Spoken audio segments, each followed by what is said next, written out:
बिस्मिल्लाहिर्रहमानिर्रहीम। अस्सलाम वालेकुम नादरीन, आप यूट्यूब चैनल देख रहे हैं। मैं इमरान खान हूँ। बहुत सारी आम खबरें हैं, कुछ चीज़ें मैं आपको अगले वीलॉग में बताऊंगा, लेकिन इस वीलॉग में पूरा का पूरा पोस्टमार्टम होने वाला है। ये जो केस किया गया इमरान खान साहब के ऊपर अल कादर यूनिवर्सिटी वाला, देखिए ये अल्लाह रब्बुल इज़्ज़त के सिवा कोई भी मदद नहीं कर सकता। ख़ास तौर पे जब आप इतनी बुरी तरह फंसे हुए हैं कि पूरी रियासत आपके खिलाफ काम कर रही है, एस्टेब्लिशमेंट आपके खिलाफ काम कर रही है, सारे इदारे आपके खिलाफ इस्तेमाल किए जा रहे हैं, सारे का सारा जो मीडिया है उसको आपके खिलाफ इकट्ठा किया गया है, पूरा निज़ाम, अदालती सिस्टम, जेलें, ब्यूरोक्रेसी, पुलिस, सब आपके खिलाफ इस्तेमाल हो रहे हैं। और उस वक्त आपको अगर मदद मिल रही है तो वो सिर्फ अल्लाह रब्बुल इज़्ज़त की मदद है, और अल्लाह ताला वसीले भी बनाते हैं। अब इमरान खान साहब के खिलाफ जो फैसला लिखा गया है, इसकी अभी स्याही भी खुश्क नहीं हुई और फैसले का त्या पंचा हो गया है। यानी पूरा का पूरा फैसला बढ़ गया है, फैसले के पल्ले कुछ नहीं बचा। अपील में जाने से पहले ही इस फैसले में अब कुछ बाकी नहीं है। पाकिस्तान तहरीक इंसाफ ने यह फैसला किया है कि अगले 48 घंटे के अंदर तहरीक इंसाफ इस फैसले को हाई कोर्ट में चैलेंज करेगी। हाई कोर्ट के अंदर जो मर्जी जज बैठाए जाएं, लेकिन अब वहां पे माहौल उस तरह तो नहीं होगा जैसे जेल के अंदर है, जज जो मर्जी कर लेता है। ये तो मामला जाएगा हाई कोर्ट में, और काजी फायद ईसा जैसा जज तो मुयसर है नहीं। आमिर फारूक के साथ ये केस मेरे ख्याल में लगना नहीं चाहिए। जो जस्टिस आमिर फारूक साहब है उनके पास नहीं जाना चाहिए। बाकी किसी भी जज के पास जाएगा तो मुझे बड़ी उम्मीद है कि इंसाफ हो जाएगा। और ये केस के पल्ले ही कुछ नहीं है। अगर आमिर फारूक साहब की अदालत में भी गया तो उनके लिए भी मुश्किल हो जाएगा इसको डिफेंड करना। ये जेल के अंदर ही हो सकता था जो किया गया है। अब इस मामले में कुछ नए नुक्ते सामने आ गए हैं, और ये नुक्ते नए नहीं हैं, नुक्ते तो एक्चुअली पुराने हैं। लेकिन पूरा का पूरा फैसला जब पढ़ा गया, लगभग 150 के करीब इसके सफ़े हैं, जब पूरा फैसला तफसील के साथ पढ़ा गया तो चंद चीज़ें सामने आ गई हैं।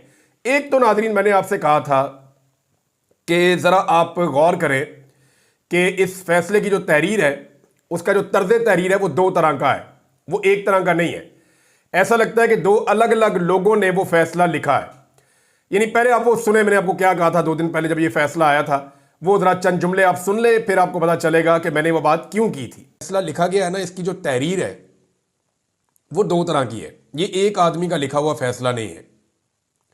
यानी तहरीर का एक हिस्सा ऐसा है जैसे लगता है कि ये पाकिस्तान की जो कानूनी लैंग्वेज है उसके अंदर वो लिखा गया है, वो जो तरीकाकार है हमारे यहाँ पे स्टीरियोटाइप एक चलता है वो है। और दूसरा एक हिस्सा जो है उसका वो ऐसा लगता है कि वो कहीं और किसी और लेवल के लोगों ने लिखा है। तो ये दो तरह की तहरीरें हैं जिनको इकट्ठा करके ये फैसला बना है। तो इसलिए ज़रा फैसला भी आपको पता है फिर टाइम लेता है। तो नाज़रीन, मैं अभी आपको बताता हूँ कि ये दो तरह की तहरीर क्यों है और ये मामला क्या है। और इसकी जो अभी निशानदेही है वो अहमद नूरानी साहब ने जो बरतानवी अदालत के अंदर फैसला हुआ था वो लाकर सामने रख दिया है। और उस फैसले के नतीजे में जब वो सामने आया तो सारी कहानी उलट गई। मुतीउल्लाह जान साहब ने और दीगर कुछ और सहाफ़ियों ने, साकिब बशीर साहब हैं और कुछ और दोस्त हैं, उन तमाम ने यह करार दे दिया है कि अब इस फैसले की कोई कानूनी हैसियत रही नहीं। इस फैसले को मुकम्मल तफसील के साथ पढ़ने के बाद सलमान अकरम राजा साहब, जो इमरान खान साहब के वकील भी हैं और बड़े बायनाज़ वकील हैं, पाकिस्तान के बड़े तगड़े लॉयर हैं, मैंने उन्हें खुद देखा सुप्रीम कोर्ट ऑफ पाकिस्तान में जो है। मैं स्पेशली उनको सुनने के लिए गया था कि मुझे पता चले, मैं देखूँ इनको केस लड़ते हुए, क्योंकि बहुत तारीफ हो रही थी इनकी उन दिनों में। तो मैंने जब सुना तो मुझे वाकई अंदाज़ा हुआ कि सलमान अकरम राजा साहब एक बड़े मजबूत वकील हैं, बड़े मजबूत तरीके से अपने दलाइल और अपनी बात अदालत के सामने रखते हैं। सलमान अकरम राजा साहब ने भी चैलेंज कर दिया। उन्होंने कहा जी पूरे पाकिस्तान के वकीलों को चैलेंज करता हूं, कोई बड़े से बड़ा वकील आकर बैठ जाए मेरे सामने और झूठा साबित करे और गलत साबित करे और यह साबित करे कि इस केस में इमरान खान साहब को सजा बनती है। यहां इमरान खान साहब को सजा बनती नहीं। अब एस्टेब्लिशमेंट को अपने इस बनाए हुए केस पे बड़ा नाज था, क्योंकि ये वो वाहिद केस है जिसे एस्टेब्लिशमेंट ने सबसे पहले बनाया था और इसके ऊपर बड़ा जोर लगाया था। एस्टेब्लिशमेंट के अंदर बैठे हुए 2-4 दिमागों को ऐसे लगता था कि उन्होंने बड़ा कारनामा किया है, बड़ा ज़बरदस्त काम किया है और बड़ा ज़बरदस्त कोई केस पकड़ा उन्होंने। मैंने उस वक्त जो सवालात उठाए थे वो सवालात आज तक वैलिड हैं। उन सवालात का जवाब आज तक ना एस्टेब्लिशमेंट दे सकी है, ना उनका जवाब आज तक प्रोसिक्यूशन दे सकी है, और अदालत के अंदर उन सवालात को नज़रअंदाज करके ये फैसला सुनाया गया है। वो सारे सवालात दोबारा जाकर हाई कोर्ट के अंदर वैलिड हो जाएंगे।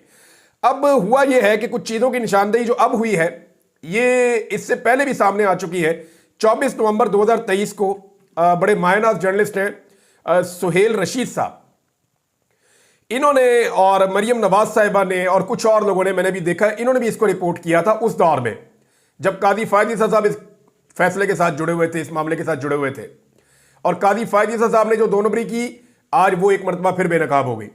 यानी आप पाकिस्तान में गुज़िश्ता 2 साल के अंदर जो जुल्म हुआ, जबर हुआ, नाइंसाफ़ी हुई, बेईमानी हुई, फ्रॉड हुआ, इमरान खान को जितना विक्टिमाइज किया गया, आप 2 साल के रिकॉर्ड में जो चीज़ निकालेंगे उसके अंदर से आपको काजी फायद ईसा की शक्ल आपको नजर आएगी। आपको पता चलेगा कि बुग़्ज़ और अनाज से भरा हुआ ये शख्स हर चीज़ के लिए जिम्मेदार है। तो काजी फायद ईसा को आपने भूलना नहीं है, काजी फायद ईसा इसके अंदर भी शामिल थे। अब जनाब कहानी क्या है? कहानी ये है, इसको और सिंपल कर देते हैं। मैं कानून की लैंग्वेज में नहीं जाता, आम आदमी को समझ नहीं आती, मैं आपको और सिंप्लीफाई करता हूं, क्योंकि मुतीउल्लाह जान ने तो फैसला पढ़ के सुनाया और ये पेपर जो है वो दोबारा से सामने लेकर आए। जो बरतानवी अदालत का फैसला था उसको सामने लेकर आए जनाब अहमद नूरानी साहब, ये उनकी बहुत बड़ी काविश है। लेकिन अब मैं आपको और सिंप्लीफाई करता हूं, इसको जरा और सादा करके देखें। मलिक रियाज को एक जुर्माना हुआ था सुप्रीम कोर्ट ऑफ पाकिस्तान में 460 अरब रुपए का। यह जुर्माना मलिक रियाज को इसलिए हुआ था कि कराची में बैरिया टाउन के लिए उन्हें ओने पोने जमीन दी गई थी। अब होना तो यह चाहिए था ना, सारे फिक्स हो जाते उसके अंदर कि दी किसने है। अब ये डीले कराची वाली तो सरदारी साहब ही करते हैं ना, या सिंध गवर्नमेंट करती है। बहरहाल यहां रुक जाते हैं कि मलिक साहब को जनाब हो गया जुर्माना सुप्रीम कोर्ट ऑफ पाकिस्तान में कि जनाब 460 अरब रुपए लाके जमा कराएं। मलिक साहब ने मान लिया, जमा करवा देता हूं। इस बीच में मलिक रियाज के पैसे फ्रीज हो जाते हैं बरतानिया में। यह वो पैसा है जिसमें से पैसा इस्तेमाल करते हुए मलिक रियाज के बेटे ने कोशिश की, या उन्होंने डबल पैसा अदा करके हसन नवाज से 9 अरब इजाफी अदा करके उनका वो अपार्टमेंट लिया था। लेकिन उसके बाद ये पैसा जो है वो फ्रीज हो जाता है। जब बरतानिया की नेशनल क्राइम एजेंसी इस पैसे को फ्रीज करती है तो मलिक रियाज जो फैमिली है उनका और बरतानिया की नेशनल क्राइम एजेंसी का आपस में एक मुआहदा होता है, और इस मुआहदे में यह तय पाता है जो बात छुपाई गई है इस फैसले में। इस मुआहदे में तय पाता है कि मलिक रियाज ये पैसा पाकिस्तान लेकर जाएंगे, लेकिन यह मलिक रियाज का पैसा नहीं होगा। यह पैसा मलिक रियाज सुप्रीम कोर्ट ऑफ पाकिस्तान की जानिब से जो आयद करदा जुर्माना है उसके अंदर जमा करवाएगा। यानी बरतानिया में यह बात मलिक रियाज और एनसीए के बीच में तय पा गई थी कि यह पैसा सुप्रीम कोर्ट ऑफ पाकिस्तान का जो जुर्माना है मलिक रियाज उसके अंदर ले जाकर पाकिस्तान में जमा करवाएंगे। अब यह बहुत क्लियर हो गया मामला, यह तो बात तय पा गया था, यह तो उसकी कंडीशन थी, और उनके फैसले के अंदर यह बात बताई गई। जो बरतानिया में अदालत का फैसला है जहां पे यह बताया गया जनाब आपका मलिक फैमिली का और एनसीए का एक मुआहदा हो चुका है, लिहाजा अब यह अकाउंट अदालती फैसला आ जाए कि इनको डीफ्रीज कर दिया जाए, क्योंकि डीफ्रीज तो अदालती फैसले से होंगे ना। तो एनसीए ने कह दिया जी हमारा इनके साथ मुआहदा हो गया और मुआहदे के मुताबिक ये पैसे ले जाएंगे और जाके वहां पे सुप्रीम कोर्ट ऑफ पाकिस्तान ने जो इनको जुर्माना आयद किया है ये उसके अंदर जमा करवा देंगे। ये वहां कंडीशन पहले से रख दी गई थी। पाकिस्तान की गवर्नमेंट इसमें इन्वॉल्व नहीं है। पाकिस्तान ने इसके अंदर एक टके की मेहनत नहीं की, कुछ नहीं किया। बरतानिया ने पैसे पकड़े, बरतानिया ने पैसे फ्रीज किए, बरतानिया ने कहा कि ट्रांजेक्शन आपकी ठीक नहीं है। मलिक साहब ने कहा पाकिस्तान में जुर्माना अदा करना है, उन्होंने कहा ठीक है ले जाओ पैसे जुर्माने में अदा कर दें, कहीं और नहीं देने। अब हुआ क्या कि इमरान खान साहब ने जो काबीना की मीटिंग बुलाई थी वो कब बुलाई थी? वो बुलाई थी 3 दिसंबर 2019 को। और ये पैसे कब जमा हुए थे? इसकी जो पहली रकम की अदायगी हुई थी, सलमान अकरम राजा साहब भी ये बता रहे हैं, साकिब बशीर साहब ने भी इसको ट्वीट किया है, और अदालती रिकॉर्ड भी ये बता रहा है कि पहली अदायगी 102.3 मिलियन पाउंड 29/11 यानी नवंबर की 29 तारीख को 2019 में जमा हो गए थे कैबिनेट के बैठने से पहले। और दूसरी जो किस्त है इसकी जमा हुई जिस दिन कैबिनेट बैठी 34.36 मिलियन पाउंड, और तीसरी किस्त इसकी जमा हुई जब शहबाज शरीफ पाकिस्तान का वजीर आजम बना दिया गया जबरदस्ती, जब पीडीएम की सरकार आ गई। भाई अगर गलत था तो तुम रोक लेते। ये 11/5/2022 यानी 11 मई 2022 को जब शहबाज शरीफ की हुकूमत थी, तीसरी किस्त इसकी तब आती है जो कि है 34.49 मिलियन पाउंड। इस तरह 171.15 मिलियन पाउंड टोटल रकम है जो आकर जमा हो जाती है सुप्रीम कोर्ट ऑफ पाकिस्तान के जुर्माने के मद में। अब जनाब इसमें जो है वो मशरिक बैंक को भी बुलाया गया था काजी फायज ईसा के टाइम पे। काजी फायज ईसा ने नवंबर 2023 में इस केस को सुना था। काजी फायज ईसा ये आए बिल्कुल सितंबर के एंड में आए, 17 सितंबर को। तो ये उसके बाद अक्टूबर का महीना निकाला और फौरी तौर पे काजी साहब ने जो है वो ये वाला मामला निकाला कि इमरान खान साहब को भी इसमें फिर फिक्स करना है। हर मामले में उन्हें लगता था इमरान खान फिक्स होना चाहिए। तो यहां पे अल मशरिक बैंक को बुलवाया गया था सुप्रीम कोर्ट ऑफ पाकिस्तान को अल मशरिक बैंक ने लिख कर आगाह किया कि पैसा हुकूमत पाकिस्तान की मलकियत नहीं है।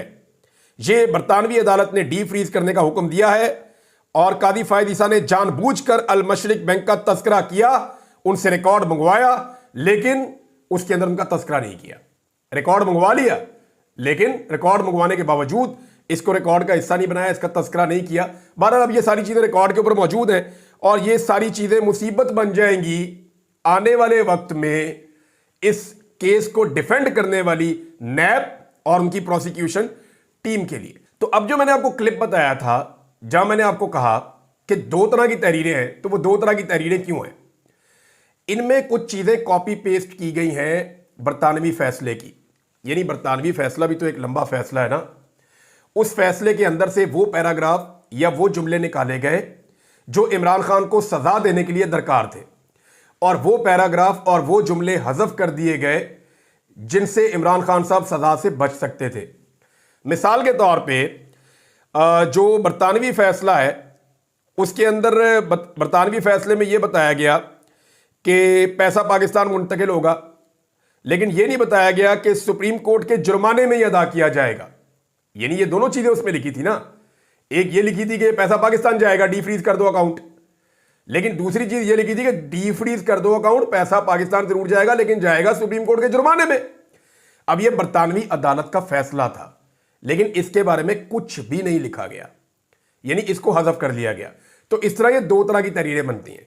एक बरतानवी अदालत का जो फैसला है, उनका जो तर्ज तहरीर है वो इसके अंदर शामिल है, वहां से कॉपी पेस्ट किया गया है उन पैराग्राफ को, उन जुमलों को, उन चीजों को जिनको इमरान खान के खिलाफ इस्तेमाल किया जा सकता है, और वो चीजें हज़फ कर दी गई हैं, वो चीजें इसके अंदर शामिल ही नहीं की गई जिससे इमरान खान की बेगुनाही साबित होती है। और ये पता चलता है कि मलिक फैमिली ने खुद से ये पैसा पाकिस्तान मुंतकिल किया था। पाकिस्तान की गवर्नमेंट की कॉन्सेंट जरूर शामिल थी, बाद में उन्होंने कैबिनेट के अंदर अप्रूवल भी ली थी। अब दो तरीके थे ना इमरान खान के पास, एक तो वो ये कहते हैं पैसा पाकिस्तान ना लेकर आओ, पैसा बरतानिया में फ्रीज हो गया, उन्होंने डी फ्रीज किया इस शर्त के ऊपर के ले जाओ पाकिस्तान जाके जुर्माना अदा करो। और इतनी बड़ी जब ट्रांजैक्शन होनी है, जब इतना ज्यादा पैसा पाकिस्तान में आना है, इससे पहले कभी आया ही नहीं इतना पैसा पाकिस्तान में, तो लाजमी बात है कि गवर्नमेंट को इन्फॉर्म किया जाएगा। अब गवर्नमेंट जो इस तरह के इकदाम आते हैं उनमें कैबिनेट की अप्रूवल लेती है। अब दो रस्ते थे, या तो इमरान खान का हमें पैसे नहीं चाहिए, रखो अपने पास ही, हम ये पैसे नहीं मंगाते, ये पैसे आप अपने पास रखें, हम जनाब आपके साथ मुकदमा लड़ेंगे, हम साबित करेंगे कि मलिक रियाज का ये पैसा करप्शन का है, बेईमानी का है, फ्रॉड का है। तो ये कैसे साबित करेंगे? ये तो पाकिस्तान में सारा का सारा जो आदमी रिटायर होता है मलिक रियाज का जाके गुलाम बन जाता है। तो यहां पे तो आप ये कर ही नहीं सकते। पाकिस्तान के अंदर तो ये चीजें मुमकिन नहीं है और बाहर भी ये मुमकिन नहीं है। पहले ही पाकिस्तान $100 मिलियन जो है वो इसके ऊपर लगा चुका है, ये इमरान खान साहब ने बताई बात। अब मामला ये था कि इन्होंने कहा पैसे आ रहे हैं मंगाओ पाकिस्तान में, जुर्माने में ही आ रहे हैं ना, तो जुर्माने में आ रहे हैं तो पाकिस्तान के पास ये पैसा आएगा ना, तो जमा कराओ सुप्रीम कोर्ट ऑफ पाकिस्तान के जुर्माने में ये पैसा, ये पाकिस्तान को पैसा वापस मिलेगा। तो इन्होंने फौरी तौर पे ये पैसा वापस मंगवाने के लिए कैबिनेट ने कह दिया मंगवा ले। अब इमरान खान को अकेले को उसमें फिक्स कर दिया, और अब यह भी साबित हो रहा है कि कैबिनेट की मीटिंग से पहले पैसों का सबसे बड़ा हिस्सा पाकिस्तान पहुंच चुका था और जुर्माने में अदा भी हो चुका था। तो बरतानवी फैसला जिसके कुछ हिस्से लगाए गए और कुछ हिस्से छुपाए गए, जब यह पूरा फैसला हाई कोर्ट के सामने रखा जाएगा तो फिर आप देखिए क्या होगा। फिर इसका नतीजा आपको वहां पे नजर आ जाएगा कि सारा का सारा केस उलट जाएगा। नाज़रीन, हुकूमत ने बड़ी चालाकी के साथ इसके ऊपर एक प्रोपेगेंडा खेलने की कोशिश की। उन्होंने कहा जी वहां यूनिवर्सिटी नहीं है, वहां तलबा ही नहीं है, वहां पढ़ते ही कोई नहीं है। उसके बाद बीबीसी ने इसके ऊपर डॉक्यूमेंट्री बनाई। बीबीसी ने सारा बताया कि जनाब वहां बच्चे पढ़ते भी हैं, उनका एक निसाब भी है जो बाकी यूनिवर्सिटी से कुछ मुख्तलिफ है। वहां सीरत नबी पढ़ाई जाती है, अरबी के बारे में बताया जाता है, कुरान पाक की तालीम दी जाती है, अहादीस की तालीम दी जाती है और साथ में जदीद उलूम भी पढ़ाए जाते हैं। पूरा उस यूनिवर्सिटी का एक निसाब मौजूद है। बीबीसी ने इस सारे मामले का जो है वो पोल खोल दिया और जो हुकूमत है उसका एक और झूठ पकड़ा गया, बल्कि हुकूमत एक दफा फिर बेनकाब हो गई है। राणा सनाउल्लाह साहब ने एक मशवरा दिया पाकिस्तान तहरीक इंसाफ को, यानी अब सांस चढ़ना शुरू हो गया है। राणा सनाउल्लाह साहब कह रहे हैं कि पीटीआई 9 मई से और 26 नवंबर से आगे बढ़ जाए। ये तो चीजें हो गई है ना, अब इनसे बाहर निकले, मुज़ाकरात करें। अगर इनके अंदर फंसे रहेंगे तो फिर आप आगे कैसे बढ़ेंगे? तो मामला यह है कि राणा साहब पिछले 1.25 साल में 9 मई से बाहर आपने पाकिस्तान को निकलने ही नहीं दिया, यानी सारी सियासत 9 मई पे रख के की है, सारा का सारा गंद 9 मई पे रख के मारा है। 10,000 से ज्यादा बंदे उठा के आपने जेलों में डाल दिए 9 मई के नाम के ऊपर। 1 लाख के करीब इमरान खान साहब कहते हैं रेड किए गए लोगों के ऊपर 9 मई के नाम के ऊपर। चादर और चार दीवारी का तकद्दुस पामाल किया गया 9 मई के नाम के ऊपर। एक पूरा का पूरा इलेक्शन एक पॉलिटिकल पार्टी से छीन लिया गया 9 मई के नाम के ऊपर। औरतों को जेलों के अंदर रखा गया, घसीटा गया, मारा गया 9 मई के नाम के ऊपर। तो 9 मई के नाम के ऊपर जो गंद इस मुल्क के ऊपर इस हुकूमत ने डाला, या इस निजाम ने जो एक जबर और एक जुल्म और एक फस्तायत का बाजार गर्म किया, उसके बाद आप कैसे कह सकते हैं कि 9 मई को भूल जाएं? आपने 2.25 साल तो नहीं भूलने दिया। अब पाकिस्तान तहरीक इंसाफ के लोगों को कत्लेआम किया गया, उन पे बराह रास्त गोलियां चलाई गई, वो अब इंक्वायरी मांग रहे हैं। वो ये कह रहे हैं जुडिशियल कमीशन बनाए, बताएं हमें किसने हमारे बंदे मारे हैं, किसके ऑर्डर से गोली चली है, और सारे सबूत सामने लेकर आए। अब यहां से आप चाह रहे हैं कि पाकिस्तान तहरीक इंसाफ आगे बढ़ जाए। आपने 9 मई में 2.25 साल में पाकिस्तान को आगे नहीं बढ़ने दिया, और अब आप 2 महीने से पहले ही कह रहे हैं कि 26 नवंबर और 9 मई से पाकिस्तान तहरीक इंसाफ आगे बढ़ जाए। आमिर मुगल साहब ने कुछ बड़े अच्छे मशवरे दिए अपनी पॉलिटिकल कमेटी को। उन्होंने कहा जी ये चीजें फौरी तौर पर की जाए, ये क्योंकि बहुत इंपॉर्टेंट चीजें, इसलिए मैं वहीं से आपको पढ़ के सुना रहा हूं। आमिर मुगल जो है वो बड़े एक्टिवली पार्टिसिपेट करते हैं पाकिस्तान तहरीक इंसाफ में, और पिछले कुछ अरसे के अंदर ये बहुत दफ़ा गिरफ्तार भी हुए, लेकिन अब गिरफ्तारी अवॉइड कर रहे हैं। लेकिन इन्होंने बड़ी फ्रंट फुट पे आकर सियासत की है पाकिस्तान तहरीक इंसाफ और इमरान खान के लिए। उन्होंने कहा जी कि जो 26 नवंबर के हमारे मिसिंग कारकुनान हैं, उनके फैमिली मेम्बरान के वीडियो बयानात अभी तक जारी नहीं हुए, जो कि जारी करना इंतहाई ज़रूरी है। ये बिल्कुल ठीक बात है, जिनका बंदा घर नहीं आया उनके वीडियो बनाई जाए, उनसे बयानात लिए जाए, उनको जारी किया जाए, बहुत वाकई ज़रूरी है। नंबर 2, उन्होंने कहा कि कादी फायद ईसा ने जो 460 अरब बैरिया टाउन केस में अल मशरिक बैंक के सीईओ को बुलाया था, और उसने सुप्रीम कोर्ट में तहरीरी बयान जमा करवाया था कि मलिक रियाज ने रकम अपने ज़ाती अकाउंट से भेजी है, वो लेटर फौरी तौर पर मीडिया को जारी किया जाए। ये भी बहुत इंपॉर्टेंट है। 3, उन्होंने कहा कि शायद खाकान अब्बासी जो अपोजिशन की तहरीक है उसका हिस्सा बन गए हैं, जावेद हाशमी को भी इसी तहरीक के अंदर फौरी तौर पर शामिल करना चाहिए, वो एक मुअस्सर आवाज़ है।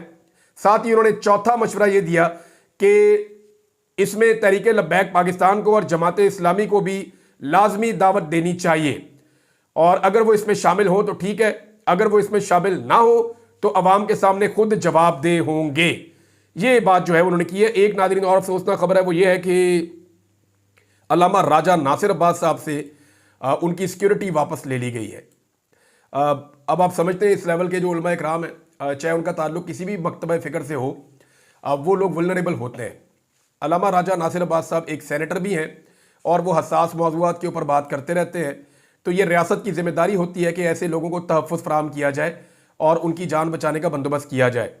लेकिन जो मजलिस वहादतुल मुस्लिमीन है, उन्होंने ये क्लेम किया कि अल्लामा राजा नासिर अब्बास साहब की सिक्योरिटी वापस ली गई है। ये एक बड़ा ख़तरनाक इक़दाम है।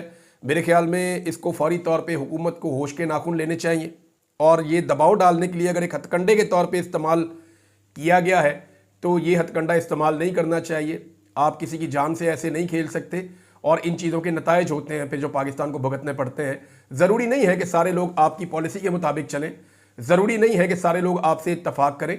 जो इख्तलाफ राय वाली आवाज़ें हैं उनको बर्दाश्त किया जाना चाहिए। चंद दिन पहले आर्मी चीफ ने कहा था कि इख्तलाफ जो है उसको नफरत का बायस ना बनाएं। मेरी भी एक इख्तलाफी आवाज़ थी, लेकिन देखें जब आप जबरी तौर पे लापता करते हैं, तशद्दुद करते हैं, जुल्म करते हैं, जबर करते हैं, कारोबार बंद कर देते हैं, नौकरियां छीन लेते हैं, तो फिर वो जो इख्तलाफ है वो नफरत में ऑब्वियसली बदलना शुरू हो जाता है। लोग रिएक्शन देते हैं। अपने आप को कंट्रोल करना लोगों के लिए बड़ा मुश्किल हो जाता है। तो सब लोग जो है उनका इतना बड़ा दिल नहीं होता जितना बड़ा दिल करके आज भी हम खबरें दोनों तरफ की सुना रहे होते हैं। तो सब लोगों का इतना बड़ा दिल नहीं होता, और सब लोग एक जैसे होते भी नहीं है। लिहाजा हुकूमत को होश के नाखून लेने चाहिए इस मामले में। अब तक के लिए इतने, अपना ख्याल रखिएगा, अपने चैनल का भी। अल्लाह हाफ़िज़।